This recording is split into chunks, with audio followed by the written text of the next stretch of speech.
Hello, नमस्ते. मी चैत्रा. आपलं सर्वांचं मनापासून स्वागत करते चैत्रा पाटील रेड्डी या चॅनलमध्ये. आम्ही आज निघालोय मडेघाट वॉटरफॉलला. आज सुट्टीचा दिवस होता. म्हटलं की आपण खूप दिवस झालं कुठे गेलोच नाही. आज सुट्टी पण होती आणि मग बाहेर जायचं. ॲक्च्युली वातावरण पण खूप छान झालेलं. म्हटलं विचार केला तर जाऊन येऊया. आम्ही सकाळी लवकरच 7:30 वाजता घरातून निघालो. तर मडेघाट वॉटरफॉलला चाललो होतो. पण जाताच आम्ही खडकवासल्याजवळ सुद्धा थांबलो थोडा वेळ, कारण वातावरण खूप सुंदर झालं होतं आणि त्यामुळे थोडा वेळ तिथे थांबलो आणि मग आम्ही पुढे प्रवास सुरू केला. तर सकाळी शार्वी पण उठली होती लवकर, त्यामुळे ती आत्ता गाडीमध्ये झोपली होती. कारण सकाळी साधारण ती 4:45 वाजता उठली होती आणि मी सुद्धा लवकर उठले होते, कारण आम्ही सुद्धा टिफिन मी सोबत घेतला होता. कारण ती पावसाळा सुरू आहे आणि मग ब्रेकफास्ट आणि लंच दोन्हीसुद्धा बाहेरच नको या विचाराने मी टिफिन घेतला होता. तर मस्त पालक पराठे केले होते आणि मसाले भात घेतला होता आणि शार्वीला शिरा करून घेतला होता. आमचा प्रवास सुरू झाला. खडकवासल्यापासून आम्ही लवकरच निघालो, जास्त वेळ नाही थांबलो तिथे.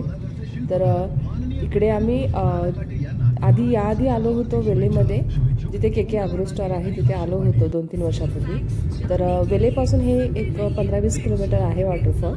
तर मडेघाट वॉटरफॉल खरंच खूप सुंदर आहे, वातावरणसुद्धा खूप छान आहे. जाता आम्ही पाहिलं तर आम्हाला वाटलं की इकडे पर्यटक जास्त नसतील, पण ना खूप साऱ्या गाड्या होत्या आणि टू व्हीलरवरती जास्त होत्या. खूप सारी इकडे लोकंसुद्धा येतात. तर आत्ता आमचा प्रवास सुरू झाला आणि शार्वी ना आता झोपेतून उठली आणि शार्वीला भूक लागली होती, त्यामुळे ती निवांत खात बसली होती. आधी आम्ही पुढे बसलो होतो, पण शार्वीला पाठीमागे बसायचं होतं. मम्मा चल पाठीमागे म्हणून हट्टच धरून बसली होती. पाठीमागे आल्यानंतर तिला मस्त असा बेल्ट लावला, मग ती छान अशी बसली होती. तिला असं निवांत बसायला फार आवडतं. मांडीवर जास्त वेळ ती बसूच शकत नाही. मग तिथे आम्ही पुढे गेल्यानंतर एका ठिकाणी थांबायचा विचार केला फोटोज काढण्यासाठी, पण तिथे गर्दी होती ऑलरेडी, त्यामुळे आम्ही नाही थांबलो. मग म्हटलं की पुढे जाऊन आपण थांबूयात. आणि आज ना सुट्टी असल्यामुळे भरपूर लोक येत होती आणि टू व्हीलरवरती सुद्धा खूप सारे लोक होते. आणि मेन म्हणजे ना इथे या वॉटरफॉलला ना कोणत्याही प्रकारचं ट्रेकिंग वगैरे नाही आहे किंवा चढसुद्धा नाही आहे. डिरेक्टली तुमची गाडी 4 व्हीलर असो किंवा 2 व्हीलर असो, डिरेक्टली लोकेशनपर्यंत जाते. त्यामुळे ना छान वाटतं ॲक्च्युली. लहान मुलंसुद्धा तुम्ही इथे घेऊन जाऊ शकता, पण थोडं काळजी घ्यावी लागेल, कारण पावसाचे दिवस आहेत, चिखल वगैरे असतो, घसरू शकतात मुलं किंवा खूप काळजी घ्यावी लागते, आपल्याला लक्ष द्यावं लागतं. आणि जाताना भाताची शेती वगैरे फार सुंदर वाटत होतं. असं वाटत होतं की कोकणात आलो की काय, एवढं छान वाटत होतं. मग आम्ही पुढे गेल्यानंतर ना एका ठिकाणी थांबलो. तिथे खूपच उंचावरती भाग होता, त्यामुळे सगळीकडे डोंगर छान वाटत होता आणि सगळीकडेच धुके दिसत होते. खूप मोठ्या प्रमाणात फॉग होता तिथे. थोडंसं वातावरण क्लिअर होतं म्हणून थोडंसं दिसत होतं इथे. खरंच खूप सुंदर आणि निसर्गरम्य वाटत होतं. आणि शार्वीला पण खाली कधी उतरते, मला फोटो काढायचे नाही, जास्त वेळ थांबत नाही आजकाल. तिला खाली उतरून कधी मी रस्त्यावरून पळत सुटते असं होतं. मग पुढे गेल्यानंतर ना एवढं धुके लागले ना, बापरे. तर समोरची गाडी तुम्ही बघू शकता, अजिबात समोरचं दिसत नव्हतं किंवा एखादा व्यक्ती येत असेल तर दिसत नव्हतं. ते गाडी फक्त लाईट्समुळे दिसत आहे, पण खूप मोठ्या प्रमाणात धुके. मी फर्स्ट टाइम एवढे मोठ्या प्रमाणात धुके पाहिले. तर 4 व्हीलर तिथे जाऊ शकते हे समजल्यानंतर आम्ही गाडी पूर्ण लोकेशनपर्यंत घेऊन गेलो. आणि मग तिथे गेल्यानंतर शार्वीला लगेच पाण्यात जायचं होतं, कारण ते जो धबधबा वरून जातो ना ते पाणी होतं तिथे. आणि मग शार्वीला तिथे त्या पाण्यामध्ये खेळायचं होतं आणि म्हणत होतं की पप्पा चल. मग आम्ही तिथून तिला पुढे घेऊन गेलो. तिला पाण्यात नाही जाऊ दिलं, कारण ती भिजली असती. पुढे आम्ही चालत गेलो. फक्त 500 मीटर असेल चालत जावं लागेल. तर चालत गेल्यानंतर तिथे एक छोटंसं दुकानसुद्धा आहे. जर तुम्हाला काही चहा घ्यायचा असेल, कॉफी घ्यायचा असेल किंवा गरम भजी किंवा शेंगदाणे किंवा मक्याचा बुट्टा वगैरे घ्यायचा असेल तर तिथं भेटतं तुम्हाला. तर एक छोटंसं दुकान आहे, तिथे घेऊ शकता तुम्ही. आणि हा जो बोर्ड दिसतो ना त्याच्या खालून गेलं की धबधबा दिसतो. पण ना एवढे धुके होते ना प्रचंड प्रमाणात. तिथे गेल्यानंतर फक्त धबधब्याचा आवाज येत होता, पण धबधबा बिलकुल दिसला नाही, एवढ्या मोठ्या प्रमाणात धुके होते. तर मला वाटते की तुम्ही अजून थोड्या दिवसांना जाल तर तुम्हाला छान वाटेल, कारण आत्ता पावसाचे दिवस आहेत, त्यामुळे खूप मोठ्या प्रमाणात धुके आहेत आणि कंटिन्यू बारीक पाऊस सुरूच होता. त्यामुळे आम्ही पूर्ण अर्धवटच भिजलो होतो. आम्ही पूर्ण नाही भिजलो, पण अर्धवट आम्ही ऑलरेडी भिजलो होतो पाण्यात न जाताच.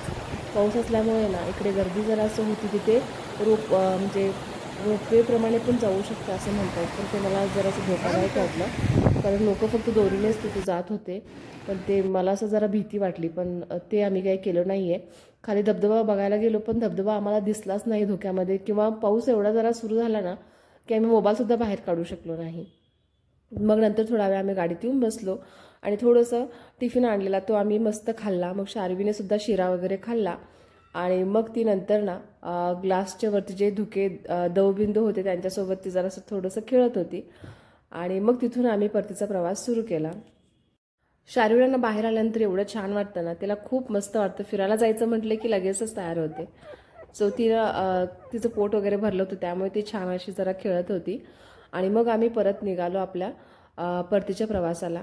सो येताना सुद्धा खूप सारे धुके होते. आम्हाला वाटलं की सकाळ असल्यामुळे जास्त असेल, पण अजिबात नाही. आम्ही दुपारी निघालो होतो तरीसुद्धा ना एवढे प्रमाणात धुके होते ना, बापरे, खूप मोठ्या प्रमाणात धुके होते. त्यामुळे गाडी चालवताना खरंच खूप लक्षपूर्वक आणि प्लीज सावकाश गाडी चालवा, कारण समोरून व्यक्ती येत असतात. आपल्याला काळजी घेऊनच गाडी चालवावी लागेल. तर आम्ही येताना दुसऱ्या ठिकाणी थांबलो होतो जिथे वातावरण थोडंसं क्लिअर होतं, उंच ठिकाणी होतं, थोडंसं वारा पण खूप छान होता. पण लगेच पाऊस सुरू झाला, मग लगेच गाडीत येऊन बसलो.